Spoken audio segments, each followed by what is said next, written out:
I mean, from the things that I said, I don't know if you remember anything, but do you not think that any of those things were valid? Or do you not know where I'm coming from with any of those points? To be completely honest, Jamaica, I don't agree with everything that you said. Okay. That I told you from day one when my dad was in the bathroom and you yelled at my dad, I told you that wow, that's like somebody sticking up for me who doesn't even know me, doesn't even know the situation I'm coming from. Like, wow, even if it was rude on your part to him, and I know that you apologized and I know that you felt bad, wow, she doesn't even know me and she's going to stick up like that for me just because I was one of the first people in this house with her. That meant a lot to me, Jamaica. I've said that a million times in this house. That meant a lot to me. And even, Dustin coming and talking to me right afterwards and all that stuff. Like, you two, remember out in the living room, your best first impression, your worst first impression. You two were my best first impressions in this house because of that situation. I've always felt like we had a connection just from that. I've talked to you a million times. I've spent time with you just because, that my time with you isn't as close as yours and Amber's or as close as yours and Jessica. But it's not really at all. It's not really at all. Those times when I came to check in on you, Danielle, where were you? In the bedroom, and I'm saying, oh, okay, you're busy, I'll come back. You guys are together. And what did we say every single time? You said it was okay, but Danielle, I'm not going to interfere with what I feel is, not my place. I'll just wait. I'll just wait, and I waited, and I waited, and I just feel like in the process, here I am, 5 weeks later, and we still don't know more about each other than what we learned within the first maybe 5 days. I apologize. And then you kicked a live spider under my shit. That really... I couldn't believe that. It was dead. It was not dead. It was dead. It was not dead. It was moving. I had to pick it up with a tissue. It was dead, and we were going to clean it up, Jamaica. All right. You were laughing. You were laughing. We're laughing because Dad got it. Put it on my headband. Would you have laughed if it was your stuff, Danielle? You were freaking out in your bed. Did I not just say it was on my headband and in my bed? But you purposely kicked it under my bed. We're not going to clean it up. How do I know? You didn't say that, Danielle. You went, this is why this needs to happen. You went back to your bed. You went back to your bed. I'm trying to. And you were laughing. You went back to your bed and you were laughing. The thing was not dead. Okay. It was not dead dead. or was it not bigger dead? than it really is. Exactly. It was not dead. I'm telling you, legs were moving. It hit the fucking wall. Legs were moving underneath of my bed. Spider, because this is completely irrelevant. But my whole thing is this: I've accepted responsibility, and it just seems like here we are again, and it's me, Danielle, me, and there's no accountability on your part. You just said no. I really don't agree with pretty much anything that you have to say. Did I not just apologize? Talk about what the problems are then. Talk about she doesn't feel like she knows where I'm coming from. She disagrees. So, how can anything be gained from that? It's fine.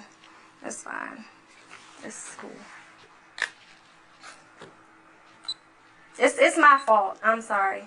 Danielle, I think one miscommunication that is going on here is that, you have told all of us, or most of us in this room at one point or another, that you appreciate and that you value our presence for you in this house. And you've told me that numerous times, and I appreciate that. But the actions that coincide with those words aren't there. And I could say the same for you, Dustin. I understand that you can say that, but I'm approaching you right now. And so what I'm saying is that, when you came to me in the bathroom and you said, I just wanted to let you know that we haven't had this talk and I really appreciate you here in this house, that made me feel so good. That made me feel very appreciated, and I thanked you for that, because honestly, from the bottom of my heart, it was something I was concerned about, and that was very reassuring to me. And your actions from that point forward didn't follow through with that statement, and that was something that kind of bothered me. Did I not tell you, every day after that, how much I love Dustin and how funny he is and how much I like being around him? Amber can vouch for me on that, Dustin.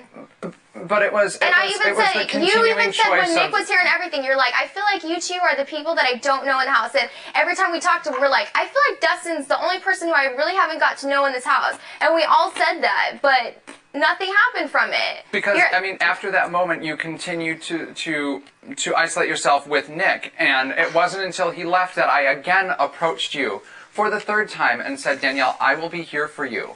Because you told me that, and it made me feel so good, and I honestly wanted to be there for you, and I wanted you to come to me and say, like, Dustin, I'm having a really hard time, and I could talk to you about it, and you chose not to take that opportunity to do that. Okay, but everybody tried to do that with me with, you know, the whole Nick thing, you know, whatever.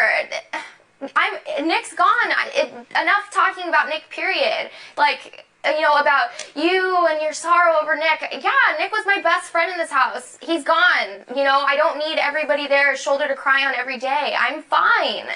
And that's what everybody keeps telling me every day.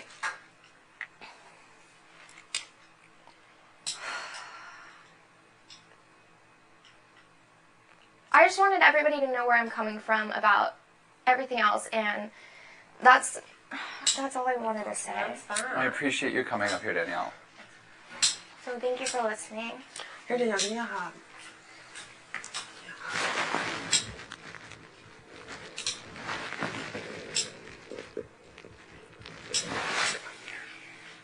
And I would like to talk to you later whenever you want to. Let me know. Do you want to talk now, Jess? We'll leave. That's fine. Okay. Well, I don't Yeah. want to kick everyone out. No, that's fine. Totally. Let's go now.